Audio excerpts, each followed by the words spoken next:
Hi everybody, it's Honest John. Now, Mark Twain once said, "Don't pick a fight with people who buy ink by the barrelful." Now, when he said that, newspapers reigned supreme. Things are much different nowadays. You have radio and TV and the internet in addition to newspapers. But the basic wisdom of what he was saying remains true.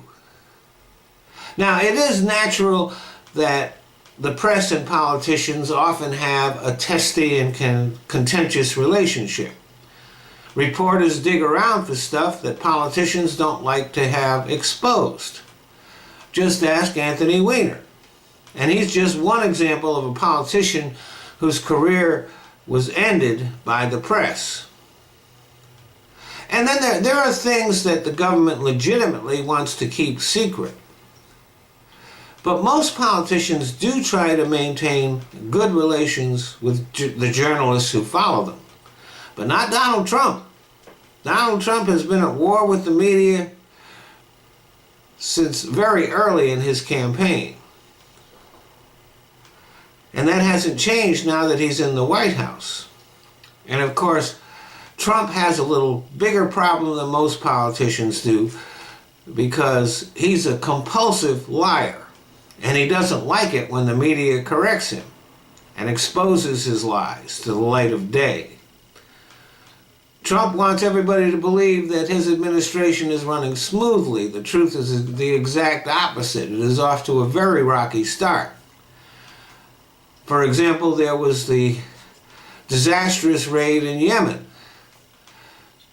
Trump wants to paint it as a success. It was actually an unmitigated disaster. And Trump lied and said that the Obama administration had approved the raid, and they hadn't. And Trump didn't like it when that lie got exposed. Trump hates it when he screws up and the press reports on it. For example, there was the Mike Flynn debacle, where he was having improper contact with Russia and lied about that. Of course, you know, the tone of any administration comes from the top. Since the top guy is a liar, everybody else is going to be lying in that administration. We've already seen that with Kellyanne Conway and the press guy, Sean Spicer. Other scandals are waiting to come out. For example, Scott Pruitt is going to be bringing a bunch of scandals with him into the EPA. His improper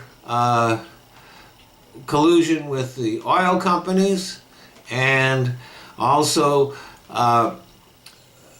he perjured himself when talking about an execution that he was part of. Another thing that was an embarrassment to the White House is that 6 of the staffers that Trump had hired for the White House didn't pass their FBI checks and had to be actually literally escorted out of the White House. And then, of course, there's Trump's ties to Russian oligarchs and criminals and to Putin himself financially. Reince Priebus this week tried to put pressure on the FBI and several intelligence officials, and even a couple of members of Congress related to this FBI investigation into the Trump campaign's collusion with Russia. When the press reported on these improper and unethical efforts by Priebus to influence the investigation, Trump didn't like it. So he retaliated against the press and banned several media organizations from a briefing that they had. The last president who had this kind of antagonism with the press was Richard Nixon. And we all know Richard Nixon was up to some nasty shit with Watergate. And the reason why Trump is having the kind of problems he is with the press is because he's up to no good. We all know that Trump wants to lie and get away with it. And it's becoming pretty obvious that he would like to sell out the country to Russia. Thanks for listening.